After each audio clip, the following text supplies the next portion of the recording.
సాధన మనిషికి నైపుణ్యాన్ని సంపాదించి పెడుతుంది. మనం నమ్మకంలోనూ ప్రార్థనలోనూ దేవుని చిత్తాన్ని నెరవేర్చడంలోనూ ఎడతెగక ఉండాలి. లూకా సువార్త 18వ అధ్యాయం 1వ వచనం, వారు విసుకక నిత్యము ప్రార్థన చేయుచుండవలెను. చీమ దగ్గరికి వెళ్ళండి తామరలేని ఒక సంఘటనని తన స్నేహితులకి ఎప్పుడూ చెబుతుండేవాడు. ఒకసారి నేను శత్రువు తరుముతుంటే పారిపోతూ ఒక పాడుబడిన భవనంలో తలదాచుకున్నాను. అక్కడ కూర్చొని చాలా గంటలు గడిపాను. నా నికృష్ట స్థితిని గురించి అతిగా ఆలోచించి మనసు పాడు చేసుకోకుండా ఉండాలని అక్కడ పాగుతున్న ఒక చీమని గమనిస్తూ కూర్చున్నాను. అది తనకంటే పెద్దదిగా ఉన్న ఒక గోధుమ గింజని మోసుకుంటూ ఒక గోడ ఎక్కుతున్నది.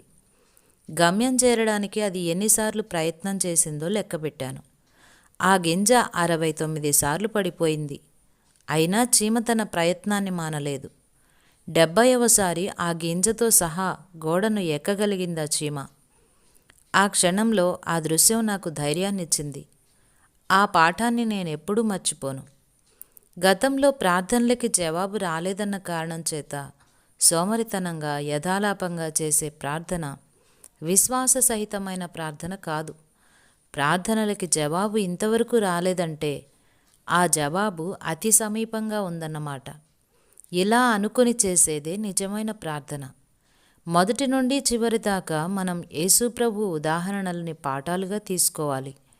దీర్ఘశాంతంతో చెయ్యని ప్రార్థన, నివేదన్ని పట్టు వదలకుండా మరీ మరీ వినిపించని ప్రార్థన, చేసిన కొద్దీ బలంగా చేస్తూ వెళ్ళని ప్రార్థన ఫలితాలను సంపాదించే ప్రార్థన కాదని యేసు ప్రభు చూపిన ఆదర్శం మనకు బోధిస్తుంది. సంగీత విద్వాంసుడు రుబెన్ స్టీవ్ ఒకసారి అన్నాడు, సంగీత సాధనని నేను ఒకరోజు నిర్లక్ష్యం చేస్తే ఆ లోపం నాకు తెలిసిపోతుంది. 2 రోజులు నిర్లక్ష్యం చేస్తే నా స్నేహితులకి తెలిసిపోతుంది. 3 రోజులు నిర్లక్ష్యం చేస్తే నా కచేరీకి హాజరైన వాళ్ళకి తెలిసిపోతుంది. ఇది చాలా పాత సిద్ధాంతమే. సాధన మనిషికి నైపుణ్యాన్ని సంపాదించి పెడుతుంది. మనం నమ్మకంలోనూ ప్రార్థనలోనూ దేవుని చిత్తాన్ని నెరవేర్చటంలోనూ ఎడతెగక ఉండాలి.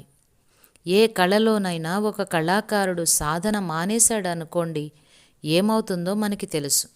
ఇదే సూత్రాన్ని, ఇదే సామాన్య జ్ఞానాన్ని మన ఆధ్యాత్మిక జీవితంలో అనుదినం అవలంబిస్తే మనము సర్వశ్రేష్టతని సంతరించుకోగలం.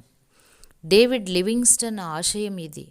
నా గమ్యాన్ని చేరేదాకా, అనుకున్న దాన్ని సాధించేదాకా ఆగిపోకూడదని నా దృఢ నిర్ణయం. తడబాటు లేని నిశ్చయంతో, దేవునిపై విశ్వాసంతో ఆయన విజయాలు సాధించాడు.